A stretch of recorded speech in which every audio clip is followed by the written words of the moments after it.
ধরুন আপনি আপনার বাড়ির কাছে কোথাও খাসির মাংস কিনতে গিয়েছেন, কিন্তু পরে জানতে পারলেন ওটা আসলে খাসির মাংস নয়, কুকুরের মাংস। ঠিক এমনটাই জানা গিয়েছে জলপাইগুড়িতে। পোষ্য কুকুরকে হত্যা করে খাসির মাংস বলে বিক্রি করেছে একজন যুবক। অভিযুক্ত যুবক জলপাইগুড়ির ময়নাগুড়ি ব্লকের পানবাড়ি গ্রাম পঞ্চায়েত এলাকার বাসিন্দা। স্থানীয়রা জানাচ্ছেন যুবকের একটি পোষা কুকুর ছিল। সেই কুকুর নিয়ে যুবক বাড়ির চারপাশে প্রায় ঘুরে বেড়াতো। তাছাড়া যুবক মানসিক ভারসাম্যহীন বলেও জানান স্থানীয়রা। হাড় হিম করা ঘটনা ঘটলো জলপাইগুড়িতে। নিজের পোষা কুকুরকে হত্যা করে সেই মাংস খাসির বলে চালিয়ে বিক্রি করার অভিযোগ উঠল এক যুবকের বিরুদ্ধে।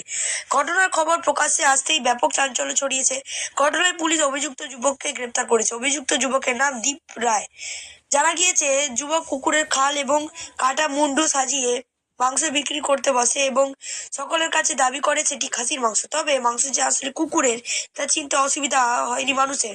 ঘটনার খবর পেয়ে পুলিশ অভিযুক্ত যুবককে গ্রেপ্তার করেছে। এই ঘটনায় প্রশ্ন উঠছে, যুবকের মানসিক ভারসাম্যহীন কিনা।